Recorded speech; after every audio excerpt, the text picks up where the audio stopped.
Let's take a look at some basic operations with integers. First, we want to look at the sum of two opposites. So the rule is for any real number a plus negative a equals negative a plus a, the order doesn't matter, equals 0. So when we add two opposites, the sum is going to be 0.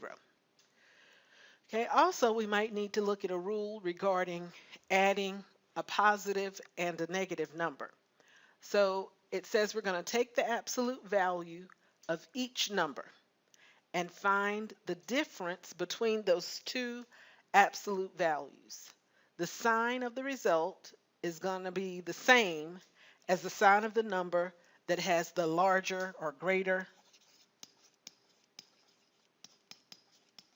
absolute value. Okay, let's look at an example. So here we have 11 plus negative 5. So what the instructions said for us to do is to look at the absolute value of 11, which we know is 11, and the absolute value of negative 5, which is 5. Then we want to take the difference of these two numbers. So 11 minus 5 is 6. And we determine what the sign of our answer is going to be based on which number had the larger absolute value. And in this case, that was 11. 11 has a larger absolute value than 5, and so 11 was originally positive, so our final answer is going to be positive. So our answer is positive 6. Let's take a look at that again in example B. Okay, we're going to look at the absolute value of 6, which is 6, and the absolute value of negative 19, which is 19, positive 19. Okay, and note now that negative 19 had the larger absolute value, so we already know that our final answer is going to be negative. To get that answer, we subtract the two, so we'll say 19 minus 6, that gives us 13, so my answer is going to be negative 13.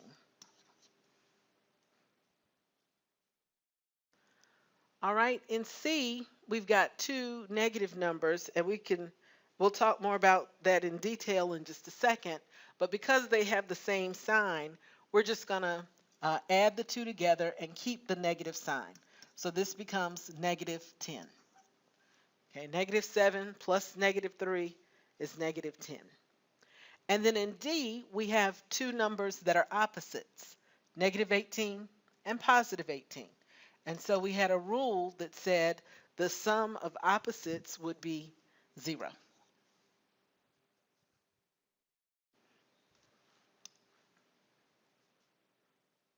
All right, so here's that rule I was just telling you about. We want to add two or more negative numbers. And the steps are we're going to total the negative contributions of each number. The sign of the result is going to remain negative. Okay, so here we've got a negative 7. We can imagine that we're in the hole or in debt, $7. And then if we go and borrow $8 more, that puts us further in the hole. Okay, so we've got two negative contributions. We're just going to add these two together. 7 and 8 is 15. They're both negative, so it's still going to be negative. We're further in the hole. All right, so we get a minus 15. We add the two numbers since they're both negative, and then we keep the negative sign. All right, now note that we're talking about adding specifically now. In a minute, we'll talk more about subtraction, but if we're adding two negative numbers, this is how we do it. Okay, again, over here in B, we've got negative 13 plus negative 8. And so I'm going to add 13 and 8, which is going to give me 21. They're both negative, so this is negative. Negative 21. Negative 13 plus negative 8 gives me negative 21. Now let's talk about subtraction of real numbers. For any real numbers a and b, a minus b is equal to a plus negative b. And if we can write it this way, then we already know how to handle subtraction, or rather addition of a positive and a negative number. We just talked about that. So what we're going to do is take our subtraction problem, write it as an addition problem, and then apply the rules for adding and subtracting, or adding rather, a positive and negative number. Okay, so we got negative 29 minus 17. Well, I can rewrite this as negative 29 plus negative 17. Okay, so now I have two negative numbers. And so what we said was we would add those two numbers. They're both negative. Add the two numbers, 29 and 17 is going to give us 46. And because they're both negative, this is negative. Okay, and you can kind of check yourself by saying I was 29 in the hole, I went another 17 into the hole, and so we should be farther into this hole. We got negative 46. Same thing here. We're at negative 29.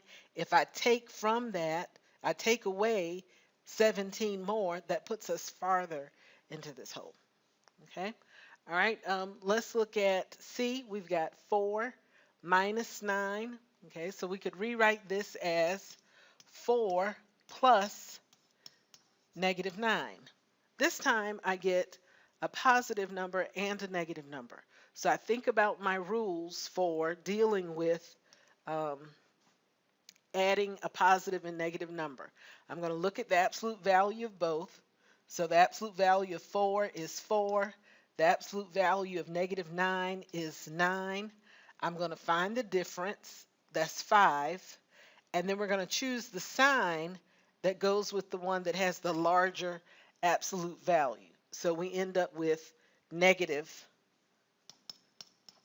5. Okay. Let's look at B. Okay, we've got 0.9 minus 6. Okay, so I'm going to rewrite this first of all as addition. So we get 0.9 plus negative 6. Okay, so since I have a positive and a negative number, I'm going to look at their absolute values. So we have 0.9 and we have positive 6. I'm going to find the difference. 6 minus 0.9 would be 5.1. And then I'm going to choose the sign that goes with the one that has the larger absolute value, which in this case would be the 6, or negative 6 had the larger absolute value. So we have negative 5.1. In D, we've got something a little different, but we're going to apply the same pattern that we've been using. So I've got 41 minus negative 35. Well, what we've been doing is changing our subtraction problem to an addition problem. And then what we would do is change basically the sign on this second number. So we had 4 minus 9. We called it 4 plus negative 9. Right? So we're going to do the same thing here. We've got 41 plus, and if I change the sign like we did above, this becomes 35. So 41 plus 35 gives us 76. All right, let's talk a little bit about multiplication of integers. It says the result obtained when multiplying two numbers is called the product.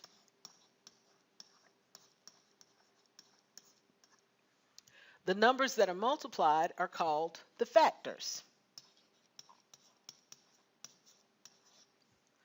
Okay, so how do we decide if we're dealing with positive and negative numbers what the sign is going to be when we multiply? Well, we just need to remember these rules. We already know that if we multiply two positive numbers, it will be positive. If we multiply a positive times a negative, it's going to be negative.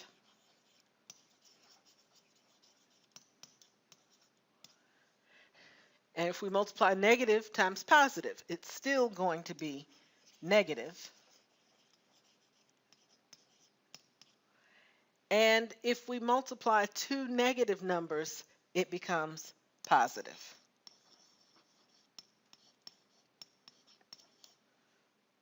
Okay, so we need to remember these rules. Two, or if we multiply a positive and a negative in any order, it's negative. When we multiply two negative numbers, it's positive. If we multiply two positive numbers, it's positive.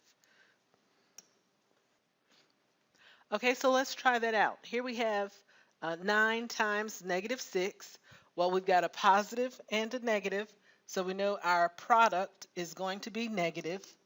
And 9 times 6 is 54, so we get negative 54. Okay, in B, we've got several numbers. We've got a negative times a negative. So negative 2 times negative 4 is going to be positive 8. Okay, I'm going to bring the negative 8 down. Negative 8 times 8 is going to be negative 64. Okay, so negative 2 times negative 4 times negative 8 is negative 64. Okay, in C, we've got two negative numbers. So I already know my product will be positive. 4 times 13 is 52, so we get positive 52. In D, I have one negative number, one positive number. So my product is going to be negative. 7 times 6 is 42, and so we get negative 42.